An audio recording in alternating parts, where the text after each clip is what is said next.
মৃত আনোয়ার হোসেনের মেয়েকে বসতঘর থেকে মারধর করে উচ্ছেদের পায়তারার অভিযোগ পাওয়া গেছে।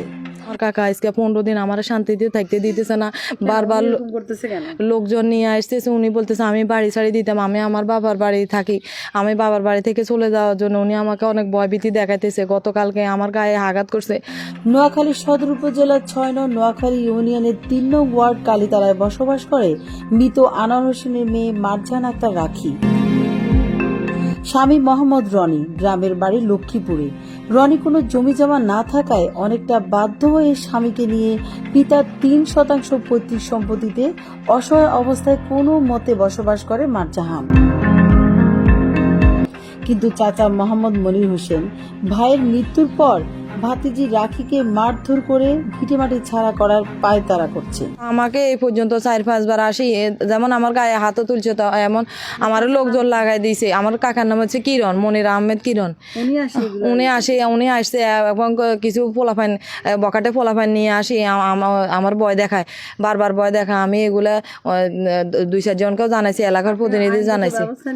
আমার অর্থ নাই, আমি নিজে কর্ম করে নিজে চলি। ওইরকম আমি মামলা হামলা বা কোনো কিছু করবো আমি ওরকম মেম্বারকে জানাইছি, মেম্বারও এ নিয়ে কোনো কথা বলে নাই। মেম্বার আমি 2-3 বার ওনার কাছে গেছি, চেয়ারম্যানের কাছেও গেছি, ওনারা আমার কোনো কথা শুনে না।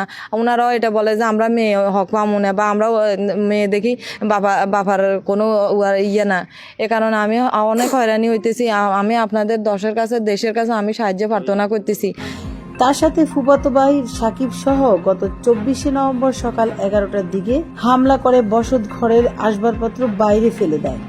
এখন শেষে ভয়ভীতি থেকে আমি সমিতি থেকে টাকা নিয়েছি, কিছু শিলাইপত্র জিনিসপত্র কিনুম, দোকানে কিছু জিনিসপত্র কিনুম।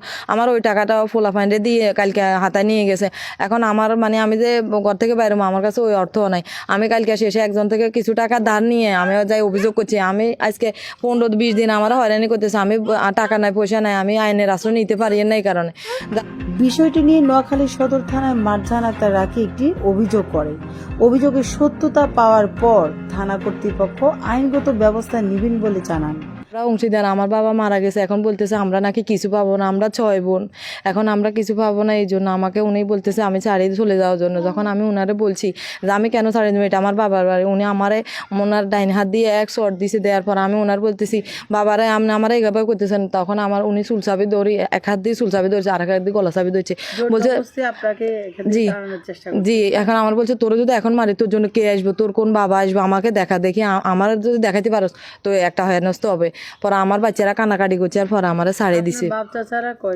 আমার বাবারা 3 ভাই 2 বোন, আর আমার দাদি আছে, দাদা মারা গেছে। এই বাড়িতে শুধু আমি একা থাকি। আমার বাবা আমার যখন 12 বছর বয়স ছিল তখন আমার বাবা এই বাড়িতে আনে দিছে। আজকে আমাদের পুরান বাড়িতে থাকে। আমরা ওই বাড়ি থেকে আমার বাবা আনার সময় বলছে যে এটা হচ্ছে তোমাদের দাদার বাড়ি। এখন আমরা যে বাড়িতে যাইতেছি ওটা হচ্ছে আমার বাপের বাড়ি। এটা বলছে যে এটা তোমার বাপের বাড়ি, ওটা তোমার দাদার বাড়ি, তোমরা ওইখানেও আসবে যাইবা, কিন্তু তোমাদের এই বাড়ি আমি করে দিছি। আমি আমার নামে লিখি না, আমার মারা আমি সম্মান করে বিদায় মার নামে লিখছি। তো তোমার দাদি তো আমাদের ফালাইবো না। আমি যদি নাও থাকি তোমরা এখানে থাকবে, আর আমি যদি মারা যাই তোমরা এখানে অবস্থান করে আমার এখানে কবর দিবে। তোমরা 6 মেয়ে আমার আসবে যাইবে দেখবে। কিন্তু এখন আমার বাবারে এই কারণে তারা আমার বাবারে কবর দেয় না, অন্য জায়গায় কবর দিছে যে আমাদের কোনো হক দিব না। এই কারণে তারা জানতো যে আমাদের হক দিব না, আমরা মেয়ে আমরা পাবো না, যার কারণে আরেকজনের পুকুর ভাড়ে আমার বাবারে কবর দিছে। তারা এটা বলছে যে তোরা কি পাইবি, দেয়া যাবে, তোরা মেয়ে দেখি, তোরা আইনের কাছে উনি আমরা মেয়ে দেখি, তারা আমাদের সম্পত্তি থেকে বঞ্চিত করতে চাইতেছে। উনি বলছে আমরা মেয়ে কোনো সম্পত্তি পাবো না। তারপর উনি আমার বারবার এই যে আঘাত করে, আমি আইনের কাছে যাবো, আমার কাছে ওইরকম কোনো অর্থ নাই, আমি নিজে কর্ম করে চলতেছে, যা পারি তা খাই। আর এর ভিতরে উনি আমাকে অনেক হেনস্থ করতেছে। আমি রুমানা ইসলাম, সিএন টেলিভিশন, নোয়াখালী।